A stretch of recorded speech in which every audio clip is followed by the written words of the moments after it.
overall, half of the students who graduate from a community college will at some point continue their higher education experience in a four-year institution. In some institutions, it can be relatively low, and in some institutions, relatively high.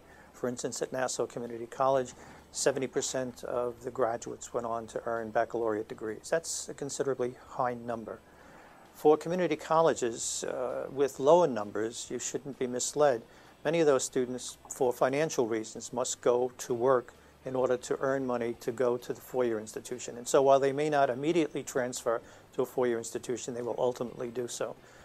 There are probably students coming to Hofstra transferring nationally, but the majority, the large majority, are from the local community colleges. Some of the reasons why students would choose Hofstra University over other colleges really goes to the experience that they had at a community college. At community colleges, they experienced small class sizes. They had full-time and part-time faculty, not graduate teaching assistants. They had up-to-date technology in the classrooms. And most especially, they had caring faculty who really wanted to see them succeed, who wanted to help them to learn. That's what we have at Hofstra. Hofstra has small class sizes. We do not have graduate teaching assistants. We have full-time and part-time faculty, the majority of full-time faculty teaching our students in the classroom, in classrooms that are really modern and up-to-date with respect to instructional technology. And most especially, we have caring faculty who want the students to succeed. Community college students don't want to move to a college and then feel that they are different. They want to kind of move in. While it takes a little bit of transitioning, they want to feel accepted. And that's exactly what happens here at Hofstra. There are students that I know of that have transferred from Nassau and have come over to Hofstra and have played roles not only on the athletic programs, but also moved right into student government, moved into student clubs, moved into activities, and felt very much accepted and welcomed at Hofstra.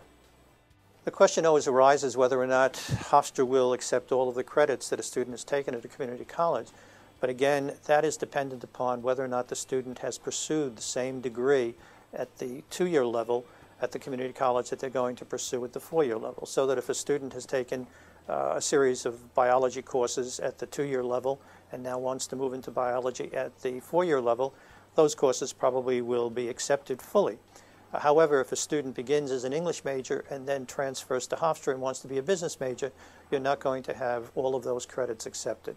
The best way to do that is to make a decision at the community college as early as you can, and I realize that students change their decisions about their major, but once you've decided on a major, then you should go to the transfer office and begin to pursue a transfer agreement that Hofstra has with your community college, and then follow that transfer agreement, and that will ensure full faith and transfer of all the credits that you've taken at the community college that will be accepted then at Hofstra University. Students are always asking whether or not when they transfer, are they going to receive the same amount of aid that they received at the community college? And the answer to that is no. They may actually receive more, because much of their aid is going to be dependent upon tuition.